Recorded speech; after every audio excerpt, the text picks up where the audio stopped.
Hello, good afternoon. Welcome into WLOY, Loyola Radio, streaming online at WLOY.org and Campus TV channel 111.1. You're listening to After the Whistle, Loyola's premier sports talk radio show, airing every Monday from 3 to 4 p.m. and every Friday from 1 to 2 p.m. Welcome into our Monday edition of the show. It's been a week, so we're glad to be back in the studio, but I'm your host today, Jeffrey Bowsy, alongside Jimmy Cody. Jimmy, how's it going? I know it's a big day for two of your sports teams, but how is everything else otherwise? Everything else is okay. Congratulations to your teams as well. Big weekend for you. NLCS bound Phillies, which we're going to get it to later in the show. We can't wait to discuss some baseball. Obviously, huge game for the Yanks tonight. Game 5 of the ALDS against the Guardians. And then also Monday Night Football. Broncos looking to turn their season around. Haven't played in 11 days, so we're going to see what kind of squad shows up. Hopefully it is like the one that played the Chargers last year the first time around, because we absolutely destroyed them. Pat Surtain had a couple picks. No Keenan Allen. So,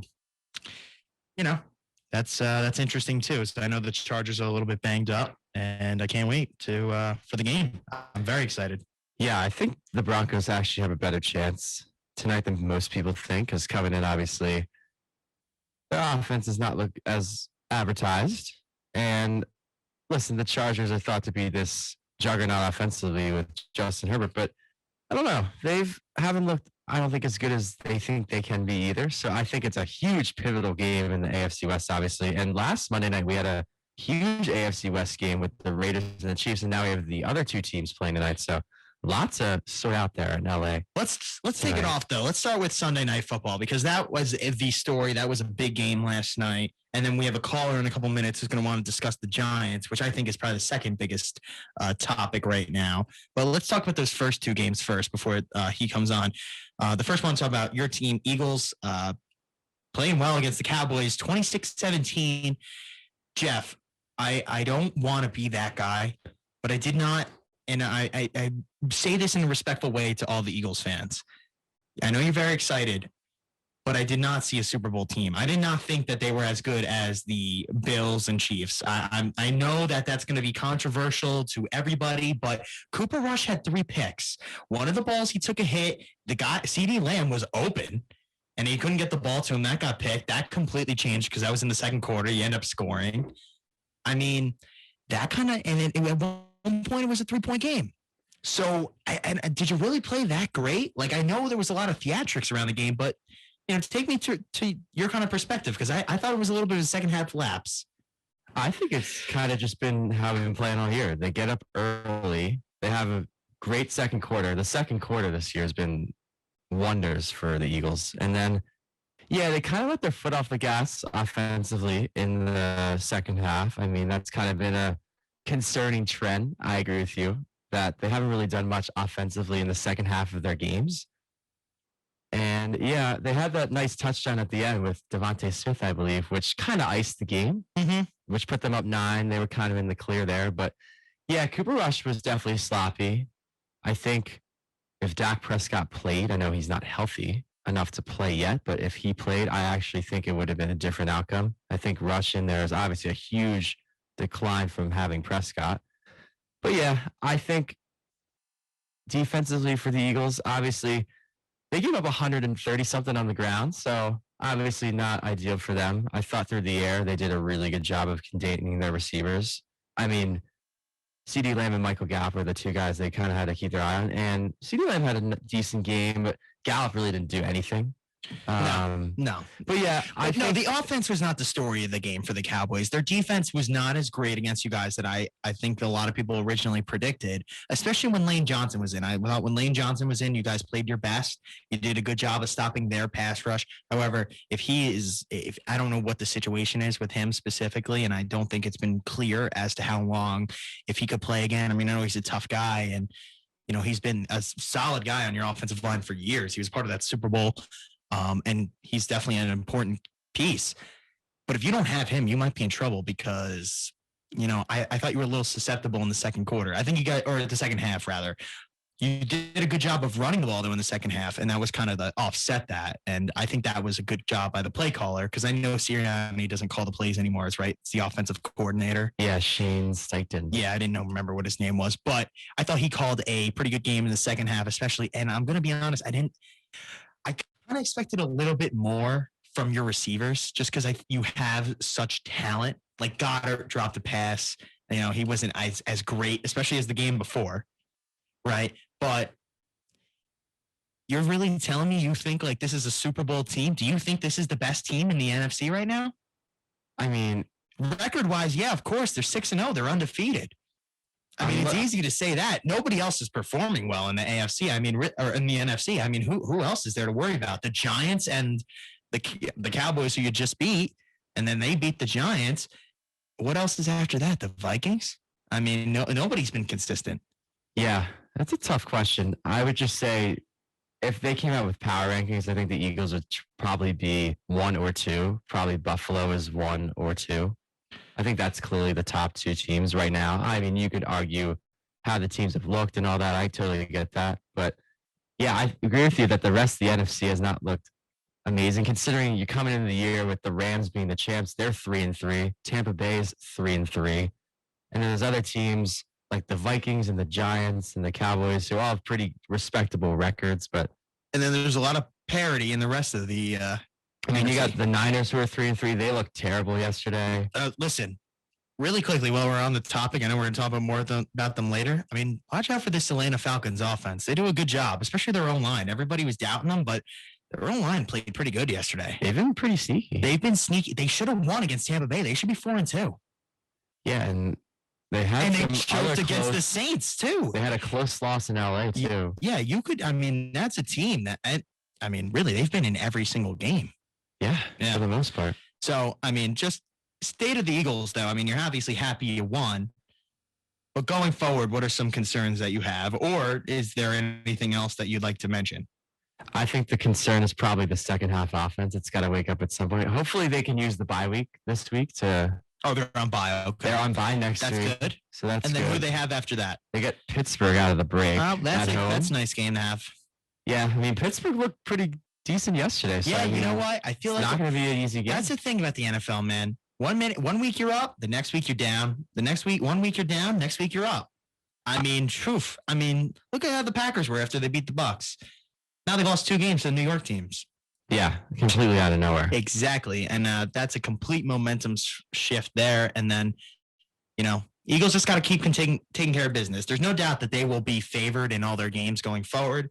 It's just about taking care of business. I think that's a story for them because they kind of control their own destiny. I think, you know, they already got a division win. The Giants already had a division loss, so now they're already ahead of those 2 teams. And that's very good for them. Well, you bring up the 2 New York teams. We're going to talk about one of the 2 New York teams with our guest who I believe has joined us now. Yeah, he has joined us. We are happy to welcome in Nick Giuliano, a fan of the – say it with me now. What is the record of your New York Giants, baby? I believe they're 5-1 right now. 5-1. All right. Wow. So, first question off the bat. I mean, we're going to get into that game now. Obviously, for those who don't know, Giants, nice win over the Ravens yesterday, 24-20. Nice late game drive led by Daniel Jones and Saquon. Yes. Yeah. Daniel Jones and Saquon Barkley off the stellar defense. I mean, that's really what else you can say? I mean, besides stellar defense, because that's what they did in the second half. They shut down Lamar, and that's essentially why they won. So, Nick, what part of the Giants has surprised you the most? What part have you been the most happy with? Right now, I think it's having a healthy Saquon for these last couple games. I haven't really had that in his time there. And he's obviously proven himself to be basically the driving force of the team right now, especially the offense. But yeah, having a healthy running back like him, it's huge. And your coach, I mean, Brian Daboll, the fact that he's led this team to the record that they are, I mean, 5-1 is phenomenal. Yeah. I mean, what would you say about him? I mean, especially compared to Judge and Coughlin and McAdoo and Shermer, all these other guys you've had previously. Now, with the exception of Coughlin, the rest of those guys did not win. So this is tough to compare him to Daboll, and I don't think that's fair. So maybe take him out of the conversation.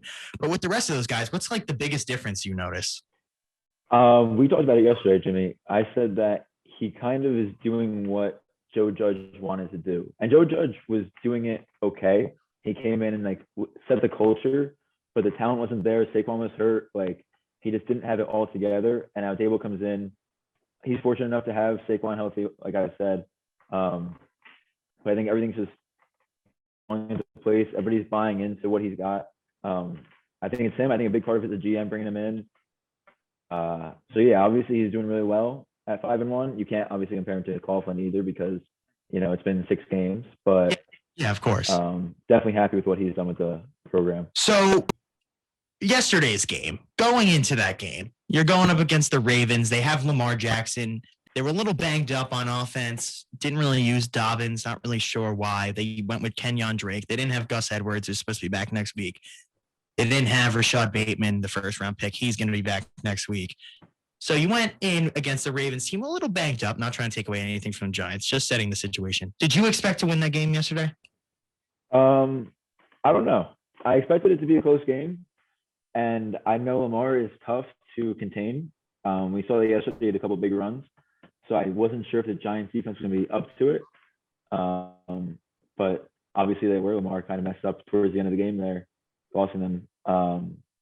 So I think in the back of my mind, I did think the Giants were going to win the game. But it's definitely going to be one of the toughest games of the season.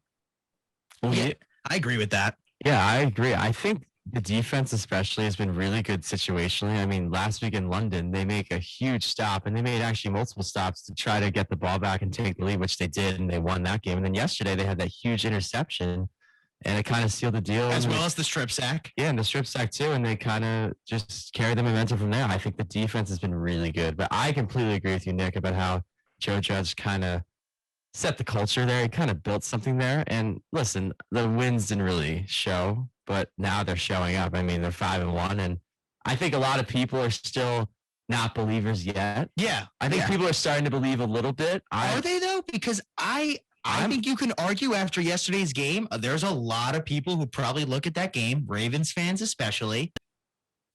They're looking at that game and they're like, the Ravens choked. They had a 10-point fourth quarter lead. Right? Yeah. It's like the same old story. So I can understand why people aren't giving credit to the Giants. But at the same time, it's like, at what point does it become, and I think this is something they're going to constantly deal with, because the AFC or the NFC East teams, their schedules aren't that tough. That's just the truth. The divisions they play against are just not that great this year. Like, I know they're going up against the AFC South. Like, let's be honest, that division is not very great. And then, I don't think a lot of people respect the teams in the NFC East. I don't think people really respect the Giants. I think that's kind of the truth amongst the NFL fans. Not saying that they should feel that way, because I think when you are 5-1, like, there's something to be said for that. But how does that make you feel when the expectation is like, oh, the Giants are just not this great of a team and they're kind of getting by with luck? I'm kind of okay with it, because like, you look at the last 2 times the Giants won the Super Bowl, they came in as wild cards. Like, nobody's giving them a shot. You go into the Super Bowl the first time against Brady 18-0, like, nobody's giving you a shot in that game. So it's kind of when the Giants play the best is when nobody believes in them. And to go off what you were saying before, I think that a lot of what this season is going to be is not like, oh, maybe the Giants are good. It's like they win in London, and it's not, oh, the Giants are a good team. It's, oh, the Packers are bad this year. And then the Giants beat the Ravens, and it's not the Giants are good. It's the Ravens are bad this year, or the Ravens choked away the game. So I think that's still going to be a while before the Giants actually get the respect that they probably should be getting, but that's fine. So really quickly, since you're both here and you are fans of opposing teams who are going to play each other twice later in the season, I'll start with you, Jeffrey. How do you look at the Eagles compared to the Giants? I mean, the Eagles, I know, won the Super Bowl last night, but if you try to compare it, I wouldn't go that far. I don't know. The way some of the celebrations were, I would think that was I get beating Cooper Rush is very exciting, but you asked me how. Yeah, how do you compare yourselves to the Giants? I mean, I know they're 5-1, and they shouldn't be taken lightly. No, they definitely shouldn't be taken lightly. I think any team that's 5-1 should not be taken lightly. But yeah, I'm impressed with how the Giants look. I mean, if you're trying to ask me to compare them head to head, I mean, I would take Hurts just because I think he offers more I think he's more explosive, but I like the Giants defense. I think collectively, I think they play better. I think the Eagles have better individual playmakers. I mean, I like our corners more, but yeah, our linebackers are safeties are I'll tell you the one place that D-line's good. I'll tell you the one place I'll pick the Giants over the Eagles. And this is the one advantage that I think that they clear cut have. And I don't even think it's up for debate. Coaching. I think Dayball is way ahead of Sirianni. He had to give up the play calling duties for you guys to be successful, right? That's kind of when the success started, when you started running the ball and he wasn't doing the plays anymore last year. Yeah. That's the truth, right? And Dayball comes in and it's like a switch. It looks like a new team. And I know it's still only 6 games and you guys don't play each other for a little bit. December. Yeah, it's unfortunate that we don't get that game until December because I would love to see it right now. But at the same time, you know, there's something to be said for coming in and just lighting a spark immediately. I mean, everybody doesn't want to give them credit for the Titans win, but the Titans have rattled off wins and now they're 3-2, right? So now they technically lead their division. So that's one division leader that they beat. They lost to the Cowboys, whatever. It was a tough game. But you guys at the same time have not played anybody that great, Jeff. I mean, who's your big win? Like, what do you look at as like, this was our solid win? Beating Cooper Rush as the backup quarterback? Is that really where you think you cemented yourself? Well, I just think that was a statement win in the sense that everyone's like, oh, we haven't faced the defense like the Cowboys did. I mean, and we put up 26 on them. I mean, I think there's some credit that you got to give us there. But okay. You can't really control who we play. I mean, I know we played the Commanders, who are not very good. I know Detroit has an awful defense. We hung 38 on them. I know we gave up a lot, but look at the other games. I think the Minnesota game was a solid win. I would say that was a solid win there. I know a lot of the points came early, but we kind of shut them down. The Cardinals game was a little bit scary. I didn't think we looked great there, but we found a way to get out of there with a win. And then I'm trying to think who else we play. I think that might have been everyone. Now, Jeffrey, let me ask you something. And Nick, you feel free to chime in. You guys have a 7-3 record against Dak Prescott. And I was talking to some other Eagles fans. Or no, I'm sorry. Dak Prescott has a 7-3 record against you guys. And the Eagles fans are by no means concerned. They think last night, they won. They don't really see a difference between Dak Prescott and Cooper Rush, it feels like. And to me, I think that's completely wrong. I think that is the completely wrong way to think. Both of you guys are playing teams or were played the Cowboys when they did not have their premier quarterback, Dak Prescott. They had Cooper Rush in the game. Does that concern either of you that maybe the Cowboys can really start kicking into gear later in the season? I mean, they could definitely kick into gear. I mean, I think they have to get him back first and then see how he is because it's a lot different, I think, playing with a different quarterback. I know Cooper Rush is nowhere near as talented as Prescott, but I mean, it's not our fault that we faced Cooper Rush. It's just we got lucky that we faced him. I mean, he's definitely not as good. I mean, you saw him with the interceptions last night. We just took advantage. I just think we just took advantage of playing a backup. I just think there's nothing else to it. But, I mean, when we played them the second time, assuming that Prescott is healthy, and then, I mean, I think they're going to probably be around. I think we played them week 16. I'm assuming that the Cowboys are going to be around in the mix. I mean, yeah, it's going to be a tough game. So, Jeffrey, really quick, and Nick, feel free to chime in on this. I thought last night if the Eagles lost that game, that would have been absolute heartbreak for their season because they haven't won against the Cowboys twice last year. And I know one of those times they played their backups, but the first time around was not that pretty of a game. And now if you would have lost to them with the backup quarterback, I don't think you would be sitting here as comfortable as you are now. Oh, no doubt. And that would have been like a complete shock for you guys. And for the Giants fans at the same time, like they did lose to Cooper Rush. So that's kind of the thing. The way I look at it from an outsider's perspective is I would not rule out the Cowboys just because they lost last night. Agree or disagree? Absolutely agree. And I, like you said last night with the Eagles, they were 5-0, only undefeated team in the NFL. But a lot of people were still, you said it a bunch, like, who have they really beaten? Like, are they really a 5-0 team, or have they just gotten lucky with who they've played and have been able to produce wins? But do you think that, like, last night, if Dak plays and the Eagles still win, then that says more, or is it still just another win? No, I think if Dak played, it would have completely changed the game. Like, I don't think that there would have been 3 turnovers. I think that the Eagles kind of got some gifts. I mean, one of them was a really bad throw that they got picked off. because Cooper Rush got hit and Lamb was open. That would have been 6. That would have been walking in easy. And it ends up getting picked off. So that's a gift right there. And I'm pretty sure, did the Eagles score a field goal or a touchdown? I can't remember. So that was a big flip of points right there because that could have been 7 for the Cowboys. And let's be honest, that was a 3-point game in the fourth quarter. Let's not act like the Eagles like absolutely trounced them. I know it was a blowout at halftime, but I didn't see greatness in the second half from the Eagles. So my point is, I think I'm gonna sit back on the Eagles hype train. I know some people are calling them like this great team. I heard even some fans mentioning undefeated this season. I think that's a little bit of a stretch. Would really, really slow down on that, but still a lot of season left for both your teams. And right now it's looking good for both you guys. A lot better than me. Yeah, I'd say so. Hopefully your team get a win tonight and kind of reverse the course. Yeah, maybe. We'll see. We'll see. All right, Nick, as always, thank you for coming on. It was a pleasure to talk Giants. Do you have anything else you'd like to add about the Giants before you go? I don't think so. I think if you're not on the train now, then don't get on. Really quickly, though, I just thought of this. So next week, the Jaguars are 2-point favorites. What do you think about that? I mean, that's gotta be, saw that too. That's a little bit of a think it was 3, disrespectful actually. line, don't you think? Oh, is it 3? Wow, that's even more disrespectful. It's free money. Wow. Okay. All right. Well, you heard it here. Nick Giuliano saying the Giants might be free money. That's what I couldn't think he said, but I guess we'll have to wait and see till next Sunday. So we'll be looking at the receipts next Monday. All right. Sounds good. All right. Thank you as always Thanks, for Nick. coming on. Thanks for having me, guys. Thank you. All right. So let's move on to the Bills-Chiefs game. I know that was an absolute close one in the end. Somehow the Bills find a way to squeeze it out, but not winning, I think, the way that everyone expected them to. If you would have told me in that game yesterday the score would have been what it was, I would have been kind of surprised. Yeah, no one in the 30s? Nobody in the 30s. And that was very surprising to me. And also the turnovers by each team. Very surprising to me.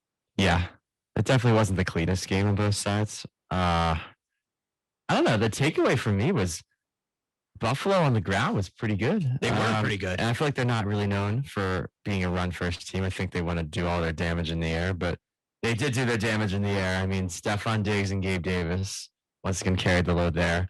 Mm-hmm. And obviously, I think the Bills coming in had a little bit of payback on their mind after Last year. obviously playing the Chiefs in the divisional round, which was obviously one of the greatest games I think we've ever seen in our lives.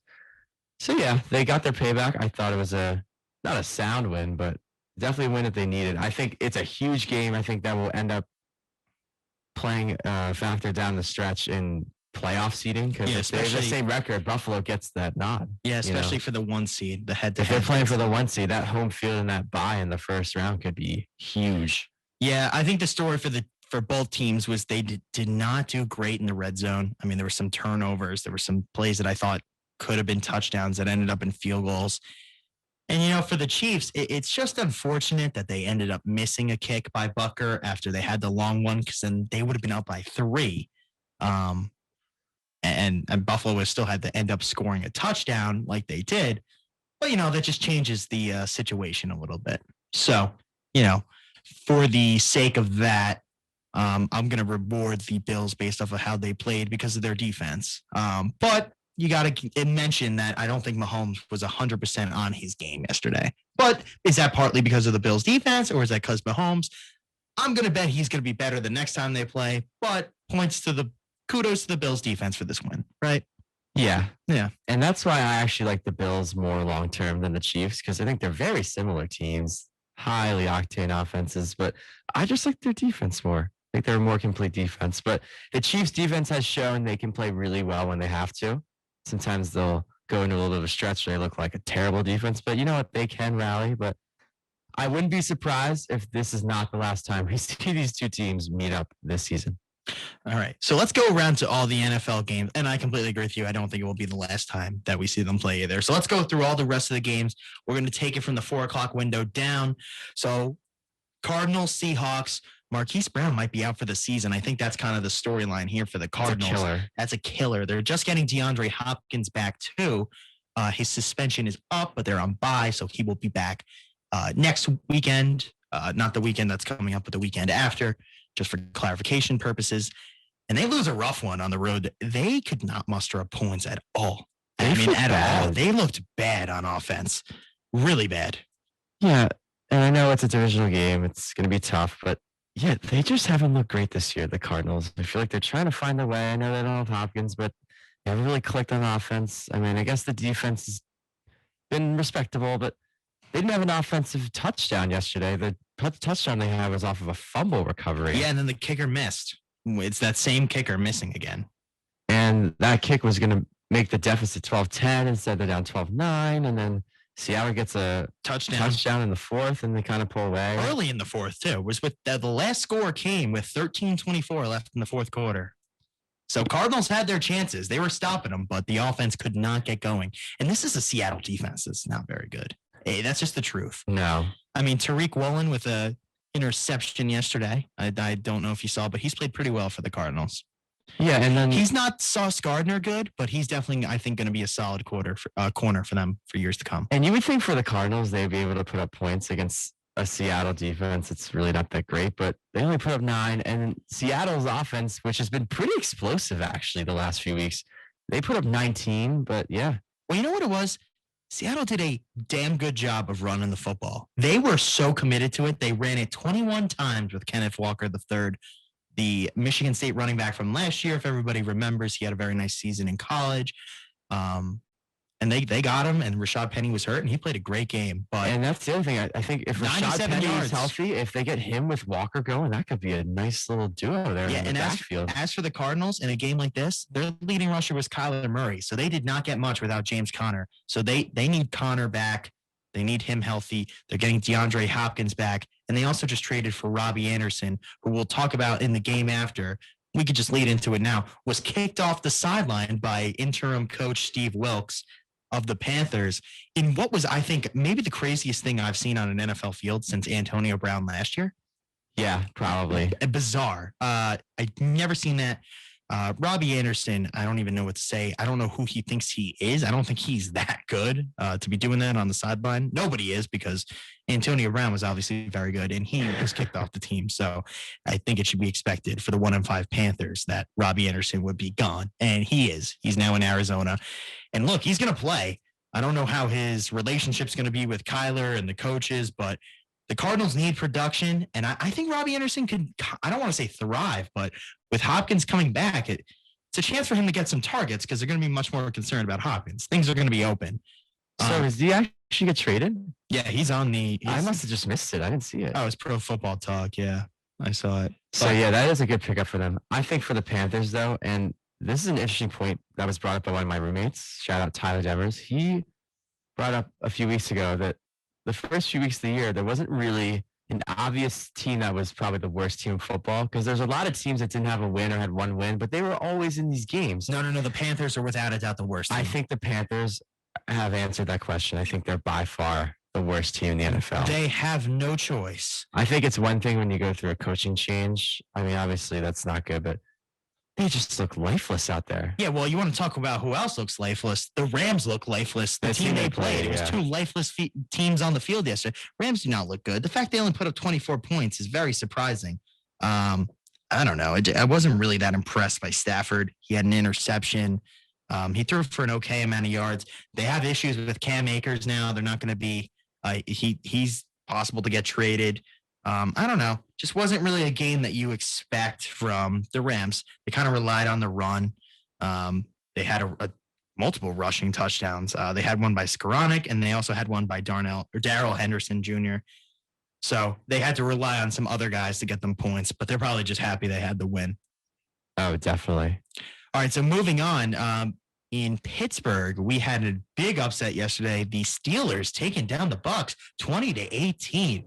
Kenny Pickett gets a concussion. Trubisky comes in, finds a way to seal the game. And, hey, everyone was down and out on the Pittsburgh Steelers last week, but this is a huge win, right? Yeah. I mean, obviously, anytime you beat a team like Tampa Bay, you're going to be feeling good about yourself. But, yeah, I know they're 2-4, but it's obviously something they can take into their next week's game or whenever their game is. But I think the story here is Tampa Bay's offense. They always find a way to get into either the red zone or just outside the red zone, and then they cannot convert on third down. They just can't do it, and they settle for 3. And I mean, taking 3 is nice in the sense that, I mean, you get 3 points, but at some point you got to get in the end zone. And then 18 points. I feel like every time they play this year, they're always around like 18, 19, Yeah, they 20, can't. 21, 22 points. This offense cannot get over the hump. That's just the story. And you saw Brady on the sideline. I don't know what quarter it was, but he was yelling at some people on the sideline, clearly showing some frustration. So, yeah. Yeah, not a great game. Don't think Tampa Bay at 3-3 was something a lot of people saw coming. And Todd Bowles said, if people are still riding off that Super Bowl from 2 years ago, they need to get off that train because the time for that was a long time ago. And I definitely agree with him. I think there's been some guys cakewalking off of that. All right, so moving on now, we had a pretty impressive offensive performance by the Bengals down in the Bayou. Joe Burrow and Jamar Chase making a return to Louisiana. And I thought they played pretty well. Joe Burrow had a monster game, right? I mean, let's just call it like it is. Kind of do. He had a monster game. He did. 300 yards, 3 touchdowns. Jamar Chase was a huge part of the offense. He had 2 touchdowns. Good to see them connecting again. I thought that was something they were a little bit lacking, especially in the last few games. Yeah, I think they were pressing a little bit too. So I think there was more of a developed chemistry there yesterday. Yeah, so Chase goes 7 catches for 132 yards. So a huge game by him.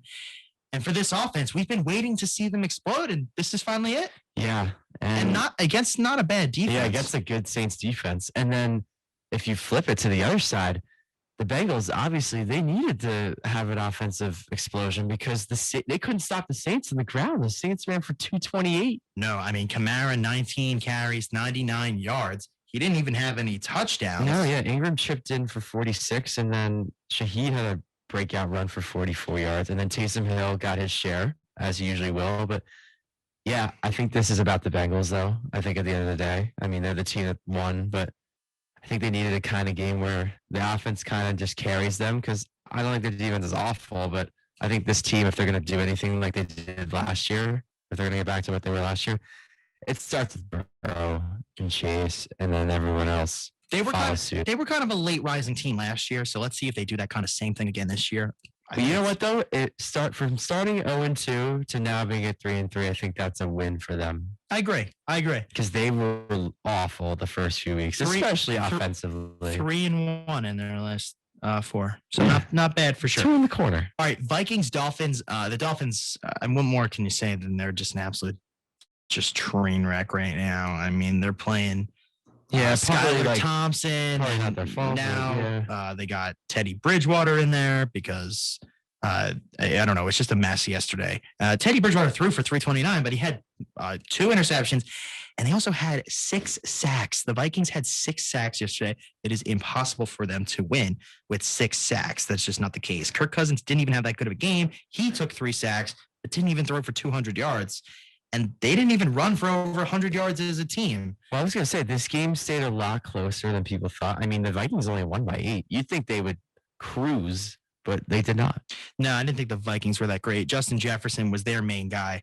He had 6 catches for 107 yards, including a 47-yard pass. Yeah, he was kind of invisible early on, and then thank God they had him when they did, though, because they did not do too well. That's for sure. As for the Dolphins, Gesicki has a touchdown catch, but 2 touchdown catches. I'm sorry. So he was kind of the focal point of their offense for the day, both from Teddy Bridgewater. But again, they don't really run the ball that well. They really struggled to run the ball consistently. And their offensive line has not been great. They're giving up too many sacks, and that's kind of why they're in the position that they're in. No, they're going to have to rebound next week. They're actually, believe it or not, I don't know if you saw this, they're on Sunday Night Football. They're playing the Steelers. So that's going to be 2 teams. Listen, if the Steelers win and get themselves to 3-4, it's a pretty good job by Tomlin. If they could drop the Dolphins to 3-4, that'd be good too. I don't know. Teams telling you, man, Dolphins a couple weeks ago, so high up in the air. Now look at where they are. Yeah, and then one catastrophic injury. Yep, is derailing them right now. This league, man, I'm telling you, crazy league. Yeah, well, I was going to go to a kind of a shootout yesterday in Indianapolis between the Jags and the Colts.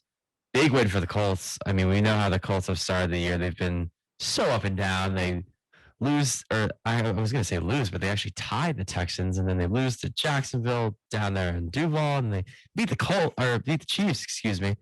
Everyone's like, all right, what the hell's going on there? And then they beat the Jags again. They get payback. Don't forget about the Broncos. They find a way to come back with some, I don't even know if you want to call it defensive plays or Russell Wilson's failures. I mean, it's one of the two, but either way, they do find a way to get a road win. Yeah, and they lost the Titans too. That was the one I was forgetting. Yeah. So they're now 3-2-1, the Colts. Very aesthetically pleasing. 3-2-1.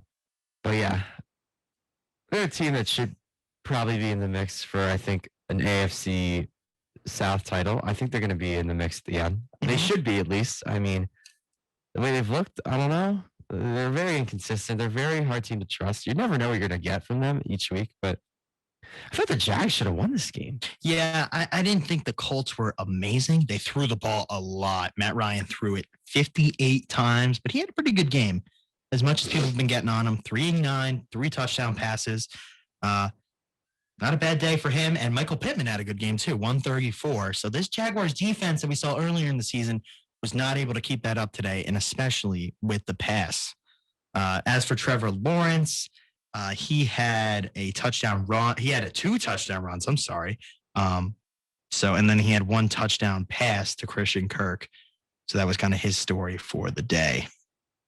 All right, moving on. After Jacksonville and Indianapolis, we had the Jets get a nice win in Green Bay, 27-10. What is going on with the Packers? That's the first thing we need to kind of dissect here. I don't know. They're just a train wreck. I don't know what's going on. They cannot score. You got Aaron Jones saying last week that him or A.J. Dillon easily could have got that touchdown against the Giants. So it seems like there's a little friction between maybe the running backs and the skill guys and Rodgers and the play caller, Matt LaFleur. There's a lot going on there. But the fact of the matter is the offense is not putting up enough points. They score 3 in the second quarter, and then they have 1 touchdown pass in the third quarter, and they find a way to make it 17-10, and then they just go missing. Yeah, I don't know how to explain it. It's very hard to explain what's going on there in Green Bay. It's 2 weeks in a row where you're thinking, oh, we got the Giants and the Jets on their schedule. They should be probably winning these games, but they didn't. And then I guess the story for the Jets is they've kind of found this identity running the ball. So I think they should stick to that. Yeah, they're doing a great job of running the ball, and they're also winning with defense. So those are definitely 2 things that they need to keep going. They're doing a great job. All right, we're going to be right back after this. We're going to talk about the 49ers, Falcons, Patriots, Browns, and then we're also going to discuss playoff baseball. We'll be right back after this. You're listening to WLOY After the Whistle.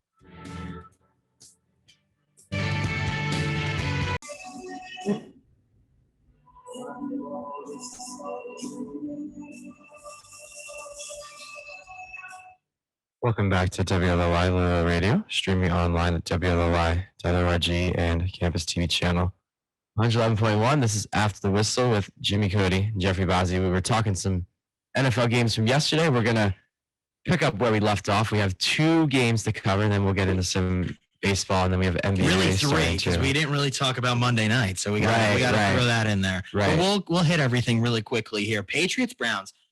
Let's just get right into it. So Belichick ties Hollis for the second most wins all time. So that's a pretty cool accomplishment. And I don't know what it is, but New England just finds a way to always own ex-quarterbacks of theirs. I don't know what. It doesn't matter who. It doesn't matter when. It's just the same thing every single time. Jacoby Brissett had a miserable day on offense. Yeah, and I think there was a little bit of a surprise, too, from the Patriots. 38 points. Yeah. I mean, you don't think that a Bailey Zappi-led offense would put up 38? Not even maybe 28? You don't expect Bailey Zappi to throw for 309. I think that's for sure. He was great. And you know what? I think... And look at the way this kid spreads out the ball. 4 receptions to Parker, 4 receptions to Hunter Henry, 61 yards for Jonnu Smith, 60 yards for Meyer, 4 catches for Thornton. I mean, they had 5 guys, and with 4 catches each. That doesn't even include the 2 touchdowns from Ramondre Stevenson. Yeah, I mean, this guy's. That's a recipe for success, right? He's there. playing pretty good. You know, he took 2 sacks. Not really his fault there. I mean, I thought he played pretty okay. He did end up losing a fumble, which kind of sucks for him because he really has played pretty clean football, and you hate to see the turnover. But besides that, I think they've played really good. They played obviously very good on defense. There's no doubt about that. 2 picks, 4 sacks. What more can you ask for? They hold Nick Chubb to only 56 yards and no touchdowns. So good plan there. And then Kareem Hunt, no better, only 12 yards for him. Through the air, they gave up some yards, but they're bend don't break kind of defense, and that's exactly what they did. They didn't allow touchdowns.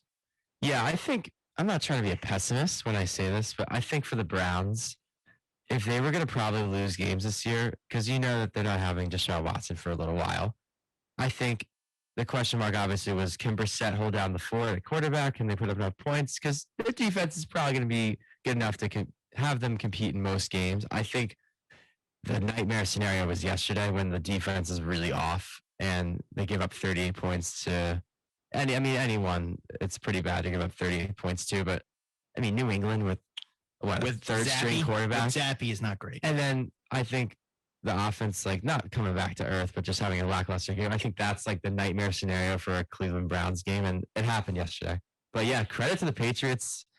They've won, 2 in a row now? Tough day for Cleveland. And yeah, they're back at 500. Yeah, tough day for the Browns. I guess try again next week. And then the fans, they got to go back out there tonight for some playoff baseball. Those Cleveland Which we'll get into in a little bit. Yeah, we'll get back into in just a few moments. All right, so 49ers, Falcons. I thought this was a pretty surprising one. I don't think, especially after the way the 49ers played on Monday night, I think there was a lot of expectations that, like the Rams win, I'm saying 2 weeks ago, would really turn around their season. They obviously blew out Carolina last week, and they had looked fine. But they were on the road again this week. The only difference between this game and the last one was at 4 o'clock in Carolina, and this one was at 1 o'clock in Atlanta. And I'm telling you right now, I say this week and week and week. The time difference matters, folks. Atlanta came out and was just so much more ready to play. I mean, they come out of the gates and they're up 14-0 at the end of the first quarter. I mean, their offense never really rested Atlanta. And there has to be something said for that because this is not a bad 49ers defense at all. No, I'm more impressed with Atlanta. I think their team, like you said, touchdowns? Yeah. Their team that they don't even have Cordero Patterson. Does not need to be taken lightly anymore. I think they're a team that you need to prepare for. I mean, not having Cordero Patterson and still being able to put up 28 points. I mean, they only had 129 passing yards through the air, but 13 for 14. That's very efficient. They find a way to just get it done. Yeah, Garoppolo with the 2 picks. It's not going to help. But yeah, I think Atlanta now is tied for first in the NFC South. Mm-hmm. And believe it or not, the 49ers are still in their division because the Rams have the same record, and so do the Seahawks. So there's a 3-way tie there. I think they have to get right next week. And also, it doesn't help. They're getting hammered by injuries right now. And I know they've gotten hammered by injuries before, but it seems like right now they're just stacking up. And it's just not good. Yeah. And then the 2 picks were really the killer for the 49ers. That felt like that was the difference in this game because that was tough to overcome, especially when you already are down 14 to start the game. Yeah. All right. Should we get into Monday night game? Yeah, of course. Let's do it, man. Let's talk about your Denver Broncos. They will travel tonight to Los Angeles, take on the Los Angeles Chargers in a pretty big game for both teams. Huge. Denver coming in at 2-3. They've had a long layoff. They haven't played since last Thursday night, and the Chargers are coming off a pretty big win out in Cleveland last Sunday where they edged out the Browns after somewhat of a controversial 4th down call, which they ended up getting away with, but we can get into that later. Keenan Allen was a little mad about it too. Yeah, so tweeting that the coach is an idiot. Which is funny. Yeah. I mean, I don't think he's wrong, but coming in, I think this is obviously about the 2 quarterbacks. I mean, I think they're the headliners here. There's a lot of other storylines too, but Russell Wilson, Justin Herbert, that's what I'm talking about. I think Herbert, we know what he can do. We know what Wilson can do.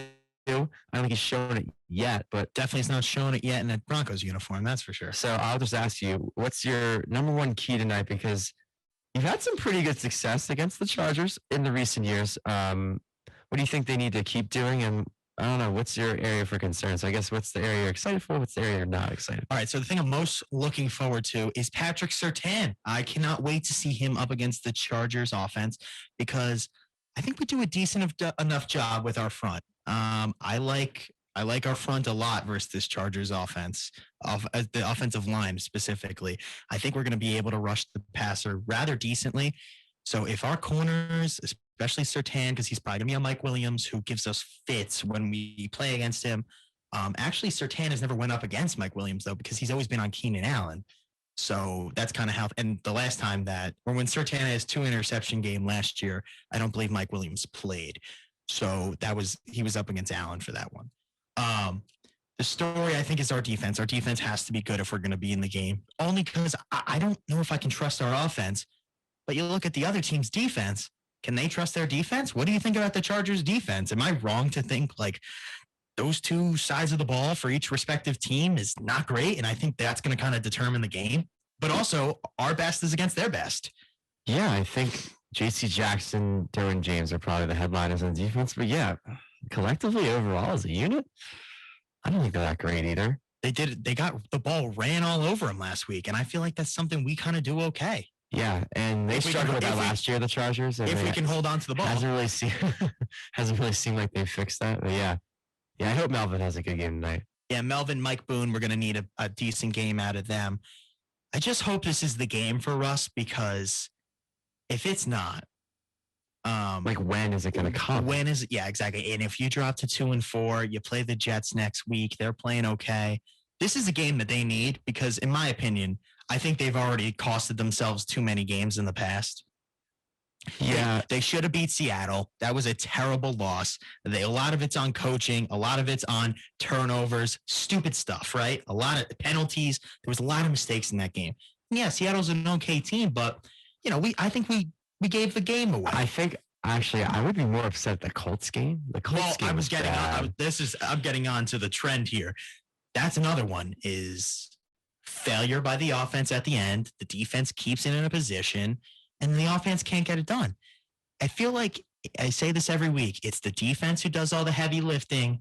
We just need the offense to make a few big plays, and they can't get it done. And it's really disappointing, especially when it's, the guy that you traded for, the guy you gave up multiple first-round picks for. When he's not making the plays, that's very disappointing. So the easy key to tonight, Jeffrey, you're asking me what we need to do to win? We need Russell Wilson to play well. That's my biggest concern. Yeah, and I keep saying for the last 3 weeks, this is going to be the week. This is going to be the week. I hope it's this week. I hope so too. I think defensively, what's huge for the Broncos is Justin Simmons. Justin Simmons is back. Going to be in the game tonight. And then the All-Pro, baby. On the downside for the Chargers, Keenan Allen's doubtful, so you think he's probably not going to play. And actually, their center, Corey Linsley, was downgraded to questionable, so he might not play. That's obviously a big loss to their O-line, who's already been hit pretty hard. And if you're asking me to pick, I picked the Chargers originally, but I think I'm going to switch it. I think Denver comes away. They sneak out like a 28-23 win tonight. I think they're going to find a way to get it done. I think the sense of urgency there is going to be a little high, I think, after last week. This was a tumultuous week for them. There was a lot of controversy. There was a lot of talk in the media. Hey, what do we do about Russ? There was even some talk, are the owners considering maybe just moving on from Hackett after this season? He's coaching for his job. Remember, these owners came in at a time when Russell Wilson and Nathaniel Hackett were technically already here, because they didn't take over until August. They have no loyalty to these guys because they didn't bring them in. So if they're honestly, they're loaded. I don't think they're afraid to cut, Russell Wilson if it really doesn't work out. I think that this is something that if they really feel like they would need to move on from at any point, I don't think they're afraid for the buyout. But with that being said, I'm not saying they should do that. I'm just saying the pressure's on. The team needs to realize that there needs to start being some performance, because I think the owners definitely expected a little bit more. Yeah. So, and the fans did too. No doubt. There's definitely been some fair criticism, but yeah, who do you like tonight? Well, I'm not going to make a pick, but I do hope that this is the night the Broncos can turn it around. I think there would be no better way to really flipped, I think, the season script and a nice road division win. Because after this, you play teams like the Jets, the Jaguars, the Titans. These are games that, you're going to need. The Panthers, those are games that you got to have, right? The Cardinals, we're playing these games that they got to have, but it's got to start somewhere. And why not tonight, right? That's what they kind of need. They need a good game tonight. Just worry about this week, 1 week at a time. I think They're going to run the ball pretty decent. I think Judy comes up with a big touchdown. Well, hopefully you are right, Jeffrey. I think Sutton's going to get a lot of attention. I think he'll get his because he's been getting his. I think Judy finds a way to have a pivotal touchdown. I think that's the difference right there. All right, so let's move on to baseball action. We have a little bit of time left for that. We definitely ran over as far as the football went, but that always kind of happens. Tonight's game, we got the Guardians taking on my New York Yankees. Game 5 of the ALDS. We'll talk about the Phillies in just a moment in the NL as well because they're in the NLCS. But Jeffrey, tonight's game, we got Jameson Taillon going up against Aaron Saval. I mean, this game, anything can happen. I don't trust either of these starting pitchers.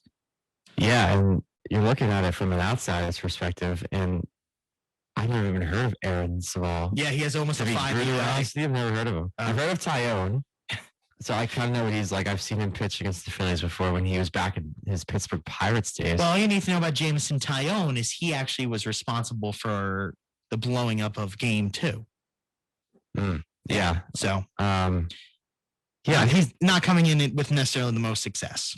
Yeah, I think coming in, I don't know. It's been one of those back and forth series where Yankees have a pretty strong Game 1 win. They look pretty solid.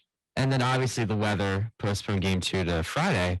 Cleveland steals one there, and then Saturday night, the Yankees was a heartbreaker. Heartbreaker doesn't even describe it. Collapse. Aaron Boone's bullpen mismanagement cannot be stated enough. I was just confused why Clay Holmes wasn't. Why was he not available? Clay Holmes was available. Clay Holmes said he was available. Clay Holmes said he was expecting to be used. He was ready to pitch. He did not come in. But why are you bringing in a guy in 2 high leverage situations? Like, you get your job done in the 8th. All right, let's go to our all-star closer in the 9th. What other team is bringing in Clark Schmidt in that situation? None. This is the playoffs, baby. This is the playoffs. You got to be better than that. I mean, that's for sure. Yeah, last night, Game 4, Garrett Cole gets it done. And then the errors, too, that they've made in the field. I think that's another part of it. IKF got benched last night. They put Cabrera at short, which is a surprising move. Aaron Hicks getting the start. So we don't know what the Yankees lineup. I don't think it's out yet. Yes, it is not out yet. So we'll work on that once we get that. But anyway, back to the game itself here. I think the key for the Yankees tonight, you got to score runs off this guy. It's a bad pitcher. You need to put your pitcher in a good place. Get Taillon a lead. The guys like Judge, Stanton, Rizzo, Glaber, Donaldson. I mean, we need runs, and we need to see them. Cabrera. I mean, guys, runs is the story here. And also Harrison Bader, he's played really well. So hopefully that continues. That's nice to see. Yeah. All right. So, Jeff, anything you want to add before we move on to the Phillies talk? I really hope the Yankees win because I think they would have a way better chance of defeating the Astros than the Guardians would, just because I think if you match up them power to power, I think they have the firepower to match up. For sure. I just think the MLB really wants New York to win because obviously the Yankees are probably the flagship franchise just in terms of popularity. Cleveland's a good team though, so you know what? If it's one of those 1-1, 2-2 games, I mean, Cleveland's one of those teams that can kind of scrap their way to a win by getting a bunch of base hits and doing the little things like stealing bases. So, yeah, I think the Yankees will find a way. I think home field is going to serve them well. I think it's going to be one of those games where I think the bullpen's really going to be key, especially if Taillon. I think Taillon can go, I don't know. You think 5 innings is enough? I think 5 innings is worth asking for, yeah. I think if you can go 5. If you can go 5 and hit over the bullpen with a lead, I would be happy with that. And if you, I don't know how you guys usually use your bullpen, if you use certain guys in like the 7th or like 8th. Or I think a lot of things are going to be on the table tonight. I think you could see Herman in long relief. I think a lot of it depends on how Taillon is. I think if he's bad after 2 innings, I think they'll be ready to pull him and put in Herman for some long relief. I think if, stuff not really working out, there's other guys. There's Loizaga. There's Lou Trevino. I mean, we're asking a lot of these guys, but somebody's got to step up and get it done. We have a lot of injuries in that pen. We don't have Chapman. Obviously, he's not on the roster. Something's got to give. Something's got to give. And especially after last night, too. I thought it was pretty good. But guys like Peralta, Holmes, they got to be ready for these high leverage situations. And then guys like Herman, Loizaga, Clark Schmidt, they got to be ready for other situations. Yeah, no, I think if Taillon Trevino can just hold down the fort, and I think hopefully Aaron Boone makes the right decisions with guys coming out of the pen, and hopefully they do their job. I think the offense will do enough, I think they're going to win. All right, so Jeff, really quickly, the Padres upset the Dodgers. That's a great job by the Padres. They find a way to get it done. Credit to them. As for the Dodgers, very disappointing end to a season, especially when you add Freddie Freeman. And when you win 111 games. But now it doesn't matter because the Padres and the Phillies are facing off. You guys end up defeating the Braves in what was a very exciting series for you. But really quickly here, what are you expecting out of the Phillies and the Padres series? I think it's very evenly matched. I know we're short on time here, but I think it's a very evenly matched series. I think position players wise, I think they have some stronger suits. I think we have some stronger suits. I think their bullpen maybe has a slight edge. I think our starting rotation, I think the top two are better than their top two. But you know what? Yu Darvish and Blake Snell are really good at the top. And I think Wheeler and Noah are going to go 1 and 2. So I think the first two games are going to be pivotal. I think if the Phillies can get one of the two out in San Diego, I think that's huge coming back to Philly for this weekend's games. Yeah, I think this could go the distance. I think to sum it all up, I would be shocked if this is not a 6 or 7 game series. I think it's so evenly matched. It's going to be great. And then we have some basketball to talk about, but that'll be later in the week or next week. The NBA season starting tomorrow. So any other thoughts before we wrap it up? Let's go Broncos. Let's go Yankees. Yeah, hopefully you get some wins tonight. So thank you very much for listening to Half the Whistle. We'll be back on Friday. We'll be talking some NLCS, ALCS, basketball, football, whatever. So have a good week.